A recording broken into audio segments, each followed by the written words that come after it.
Welcome back. As part of Girls Aloud, our next guest is used to being one of 5, so Sarah Harding's latest role as one of 2 should feel like a holiday. Yeah, but it's not as simple as it sounds. Sarah's playing one of 2 wives married to a bigamist husband. She's laughing now. It's your part. We're chatting to her in a moment, but first, last year Sam Mann went behind the scenes and met a few of her co-stars. This morning, take 1, action. The film has a whole heap of trouble as devilish Danny Dyer has not 1 but 2 wives, and he has one big problem heading his way as they're about to come face to face. I'm running back and forth across London to try to get these 2 wives not to meet. So this is complete slapstick and nuttiness. The cast is brimming with the best of British talent, with so many legendary faces to spot. I think so, yes. Absolutely, you'll certainly miss me if you blink. You know, everywhere you turn, you go, I know that boat, I know that boat. And if you don't want to miss the boat on this Brit flick, you know what you've got to do. It looks incredible. Welcome. It's lovely to see you, by the way. Nice to These see you. cameo roles, let's talk about these first, because the list is extraordinary.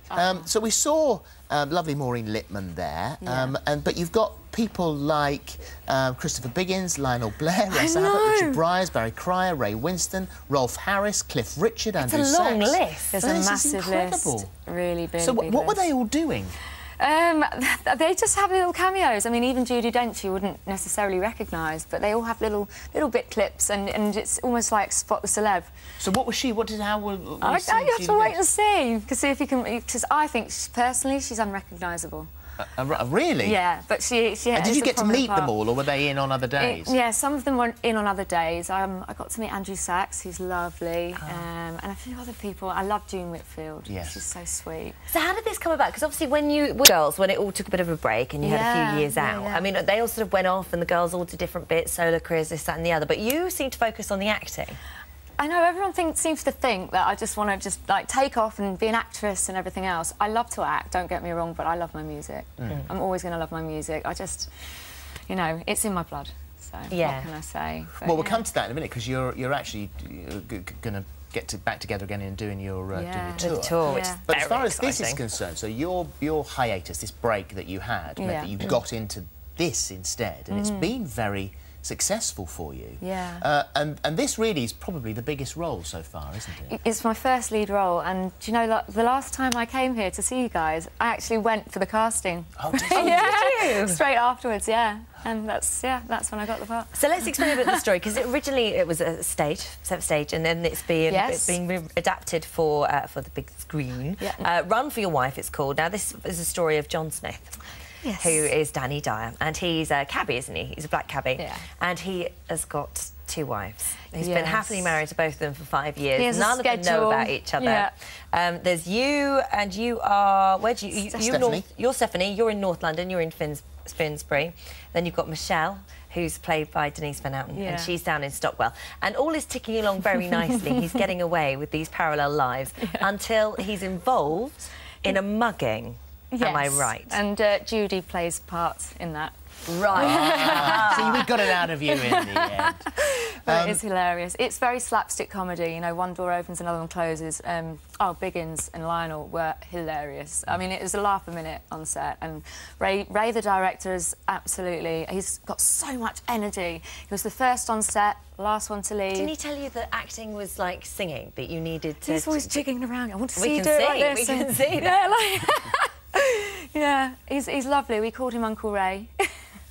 really nice. Looks like a right character. Yeah, we had such a laugh making that, honestly. So the premiere is tomorrow night, isn't it, in Leicester Square? It is, yes. How do you feel about that? Big Excited. Premiere. Yeah, it'd be nice to get the glad rags back on.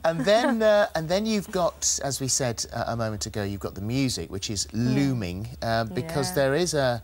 When does the tour start? It's the 21st, 22nd of February, isn't it, in Newcastle? Yeah, we kick off in Newcastle on the 21st. We're still in rehearsals at the moment, so we're going straight off to rehearse after here. Does it feel very different to last time out, and now you're back together again? I mean, you've all changed a lot, actually. You've all sort of gone on your own personal journeys in a way, so that must feel very different. We've all kind of had our solo projects and other interests that we wanted to pursue. But it's Sorry. You're watching yourself. Yeah, no, I just saw that and oh my goodness. But yeah, no, we've all had our own things going on, but we've all come back. We've grown up a lot more now. So, I mean, I think we're just a little bit more diplomatic and we have a lot more say. We've spoken to, there's many bands who've, we've discussed this with, who've had a massive amount of fame, gone into meltdown, all fallen out, go off and do other things, come back and then suddenly realise, do you know what, we really should have enjoyed it a lot more than we did. We're older, we're wiser. You say, I think I read somewhere, you said you were less fiery and the whole thing is more honest.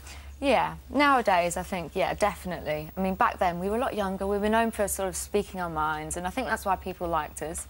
But I mean, we still do, it's just that we're not so leery. Well, I don't know until I get back on that stage, but... Yeah, it could all change. I love a good audience, but there you go. And aren't you living in the country now? You've moved out of London, and are you loving it? I mean, that must be quite a different way of life for you. I love it, I really do love it. Don't get me wrong, I love to be in London. I moved back to London for a little while. But it's too fast-paced for me. I like to go home, just sort of chill out, get the fire on, and I've tweeted so many pictures of my dogs. It's ridiculous, yeah. Got a vegetable patch? Yeah, I do. Really? And you're very rock and roll for a vegetable patch, aren't you? I know. I don't know what's happened to me. But I also subscribe to the Old Country Life. It's terrible. I know, I love to look at houses and things like that. Oh, me too. I'm exactly the same. Good luck with the tour. Thank you. Yeah, I'm excited. And I know. Yeah, how many dates is it? Is it 23? 20, I think 21 at the moment. Yeah, yeah. Oh, God, well, enjoy it. Yeah, thank you. Enjoy. Run for Your Wife, released nationwide on February the 14th. Valentine's Day. Valentine's, yeah. Thank you very much. That's all right. Thanks for having me.